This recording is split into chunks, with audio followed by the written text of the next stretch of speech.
Remaja tebas leher pemuda yang ingin nikahi ibunya, korban dihabisi di kebun durian.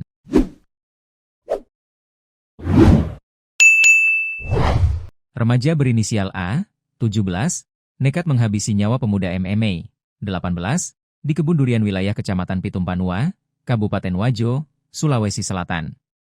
Ternyata A sengaja memancing korban MMA supaya datang ke kebun durian milik pamannya itu untuk mengeksekusinya.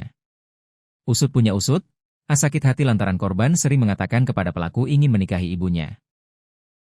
Padahal ibu pelaku sudah menikah dan memiliki suami, merupakan ayah sambung dari A. Namun korban berujar kepada A agar ibunya cerai saja dari ayah tiri pelaku. A yang sakit hati lantas membunuh secara sadis korban MMA di kebun durian. Jasad korban ditemukan sudah berbau tidak sedap. Kasus pembunuhan ini terungkap berawal dari penemuan jasad korban. Jenazah MMA ditemukan di Jalan Sepakat, Desa Batu, Kecamatan Pitumpanua, Kamis, 14 Mei 2026. Pertama kali ditemukan seorang petani bernama Syarifuddin saat hendak menuju kebun milik pamannya.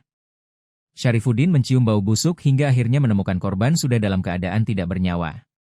Kasat Reskrim Polres Wajo Ibtu Fahrul mengatakan, pihaknya langsung mendatangi tempat kejadian perkara, TKP, setelah menerima laporan.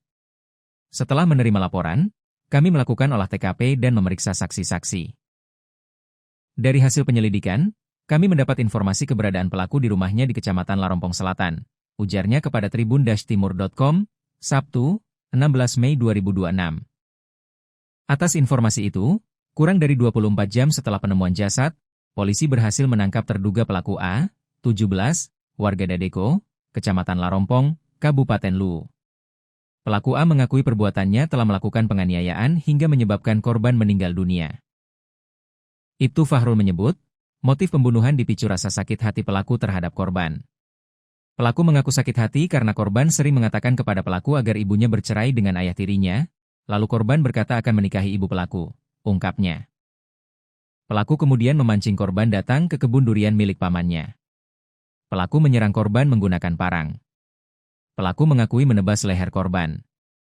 Setelah korban berbalik, pelaku kembali menebas bagian kepala 1 kali. Saat korban tersungkur, pelaku menebas bagian betis korban, ujar Fahrul. Polisi mengamankan sejumlah barang bukti.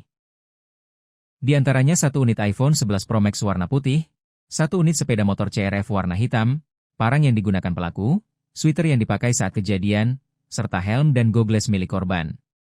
Saat ini pelaku telah diamankan di Posko Resmo Polres Wajo untuk menjalani proses penyidikan lebih lanjut.